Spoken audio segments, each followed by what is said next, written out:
to shoot. Dunn takes cover, throws a grenade, and destroys the nest.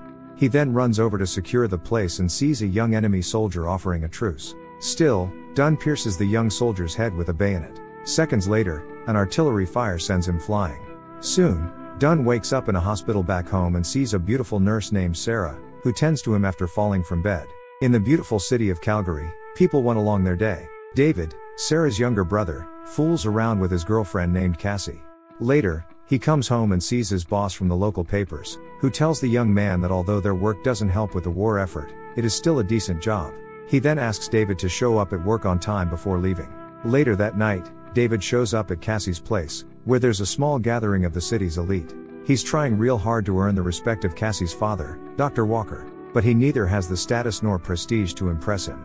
On top of that, he felt ashamed for being unable to serve in the war because of his asthma. Meanwhile, Dunn is standing trial for going AWOL after healing his wounds. He defends himself by stating that he had to after receiving news of her mom dying.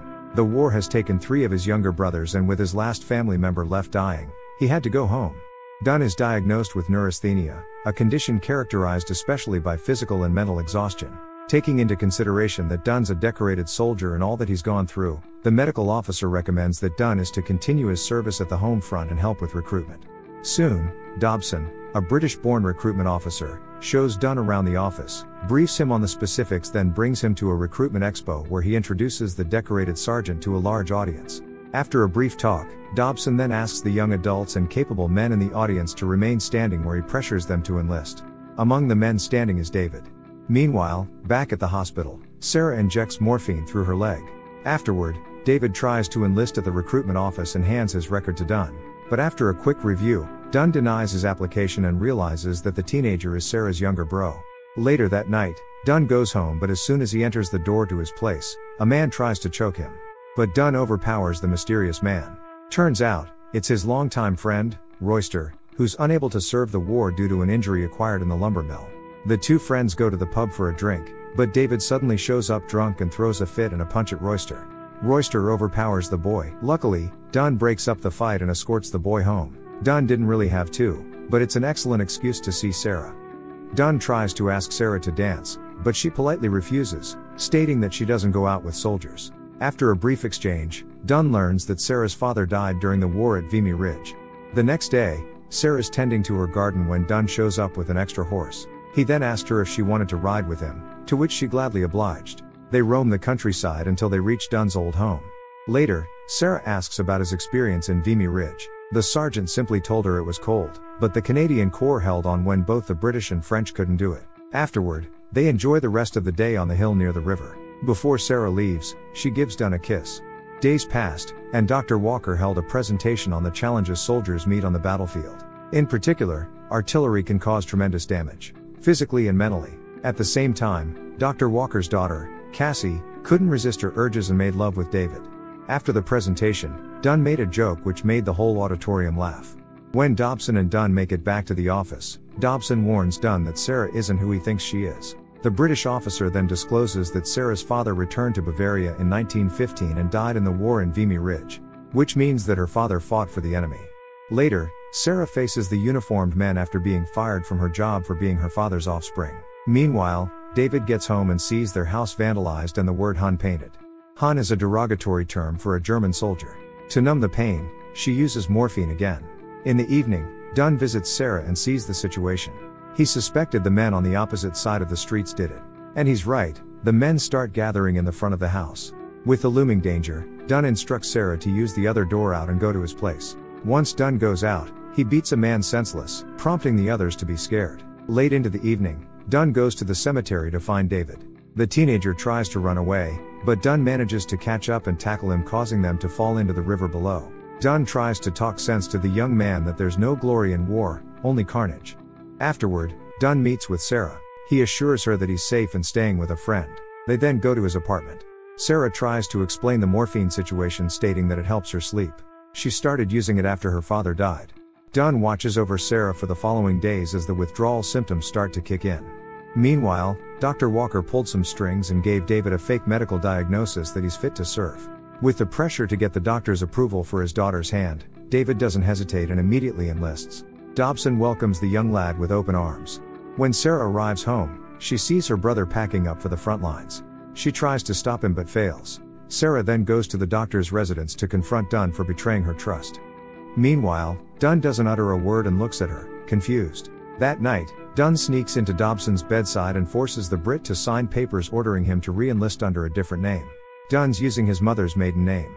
Before leaving for the front lines, Dunn writes a letter for Sarah. The next day, Cassie visits Sarah to ask for her updates regarding David. After a brief exchange, Sarah learns the truth that it wasn't Dunn who enlisted David. Sarah immediately goes to David's old home but only finds the letter he left her. 3 months later, at No Man's Land, the non-stop rain adds satire to the gloomy traces of war. Injured men come and goes, and soldiers do whatever they can to stay sane. Dunn is assigned to the same platoon as David. Later, the military police arrive and shouts Makria. Now living under his mother's maiden name, Dunn steps forward and goes to Colonel Ormond's dugout with the MPs. The colonel immediately recognizes Dunn from their previous campaigns. Major Dobson emerges from the shadows after reporting that Dunn falsified some documents forcibly to get back at the front. However, the colonel didn't hand Dunn to the MPs to be court-martialed. Instead, he promotes Dunn as a platoon leader, shocking the British major. The colonel then briefs Dunn on his next assignment, which is reinforced to possibly break the stalemate between the Germans in an area called Passchendaele. After the briefing, the colonel then asks Dunn why he came back after being allowed to be free of war. The veteran simply replied that he did it for love. As for the Dobson, the colonel decides that he stays at the front lines. Outside, Dunn lights a fellow's cigarette when suddenly, a shell hits his friend, flying. He immediately carries him to the hospital and sees the love of his life, Sarah, working as a field nurse. The two agreed to meet somewhere. After Sarah's shift, the two meet in a dark ruin of a house. Dunn hugs Sarah and informs her that they're a support company and that it's doubtful that they'll see action. Sarah then kisses David and makes love to him. After the heated moment, Sarah hands Dunn a medallion and asks him to give it to her younger brother. Dunn leads his platoon deep into No Man's Land until they reach their supposed position in the cover of darkness and unending rain. After settling in, David squeals at the sight of a rat coming out of the mouth of a corpse. Dunn takes the opportunity to school the rebellious teenager and hands him the medallion.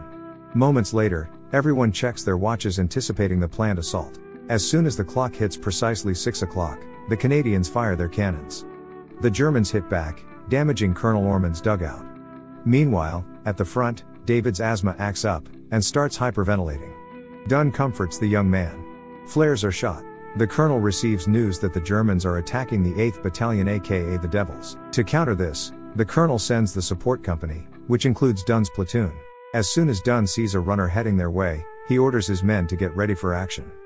Soon the whole support company marches towards the Devils' position. Meanwhile, the Devils are shouting for relief as they have been fighting for 8 hours straight. As soon as Dunn and the others arrive, the whole 8th Battalion retreats from the front, or at least what's left of it, leaving 60 men from the support company to fend off an unknown number of enemies. After seeing the 8th Battalion moving back, the Germans take the opportunity to regroup and prepare for a counterattack. Dunn realizes the situation and orders his men to spread out and take strategic positions. Later silence haunts the battlefield like the calm before the storm. Dunn and his men stay alert, knowing what's going to happen next. And then, with a barrage of artillery fire, the Germans led a full-on charge.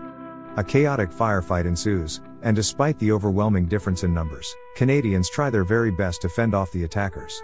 Back at HQ, the colonel leaves his dugout to talk to the men who retreated. Dobson tries to convince the colonel to withdraw since 60 men won't hold a flank for that long. Then suddenly, a shell hits nearby, and debris hits Dobson in the neck, killing him.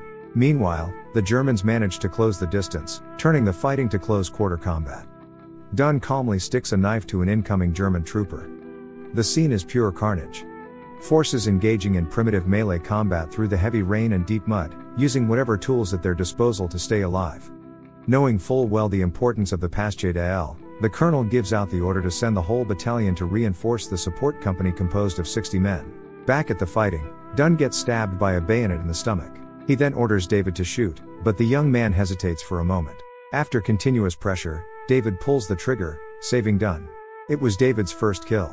The Canadians manage to hold off, and the Germans retreat. Meanwhile, David loses his mind in bloodlust and runs after the retreating German troops. David ends up in the enemy trench and realizes his situation. Then a shell hits nearby, causing David to end up stuck in a wooden pallet in the form of a cross. Dunn sees this and runs towards David. The brave soul manages to come close but gets hit. A German officer realizes that Dunn is unarmed and orders his men to a ceasefire. He lets Dunn carry David out of the battlefield like Jesus carrying a cross. After arriving at their side of the field,